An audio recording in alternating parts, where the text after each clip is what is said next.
Assalamualaikum warahmatullahi wabarakatuh.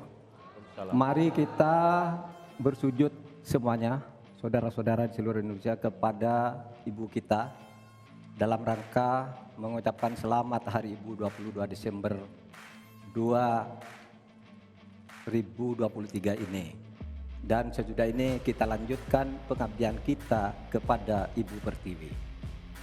Ada yang bertanya kepada kami, mungkin tidak Anda mentargetkan mendapat pertumbuhan ekonomi 7% di dalam 1 tahun. Karena di dalam sejarah reformasi tidak pernah sampai tumbuh sebanyak 7%. Dulu hanya itu dicapai pada tahun 89 sampai 91 di era Orde Baru. Lalu pertanyaan itu saya sampaikan kepada beberapa orang ahli. Lalu mereka mengatakan hanya karena kebodohan kita ini tidak bisa menaikkan pertumbuhan ekonomi menjadi 7% karena kita ini kaya raya dengan sumber daya alam dan sumber daya manusia yang hebat.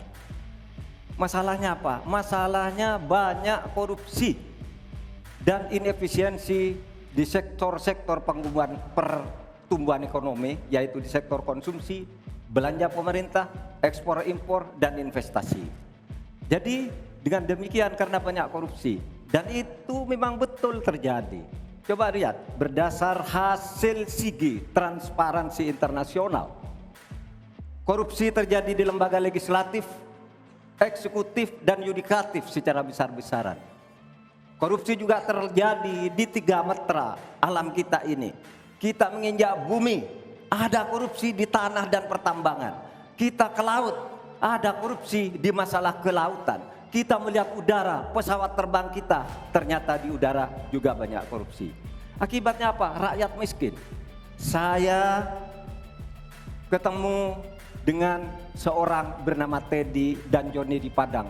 Seorang atau 2 orang pegawai angkutan perusahaan truk menyatakan tidak pernah bisa mendapat subsidi minyak yang disediakan oleh negara karena tidak pernah sampai di korupsi. Saya juga ketemu dengan seorang Sri Wulan, anak kecil di Parongpong, Bandung Barat. Dia mengajak saya main layang-layang, katanya, "Bapak, saya ingin terbang seperti layang-layang meraih cita, tapi saya tidak dapat." Kemudian saya ingat pulau saya Madura. Di Madura itu kaya dengan gas alam, tetapi sampai sekarang tidak pernah dioptimalkan untuk dimanfaatkan. Maka kuncinya adalah bagaimana kita memberantas korupsi.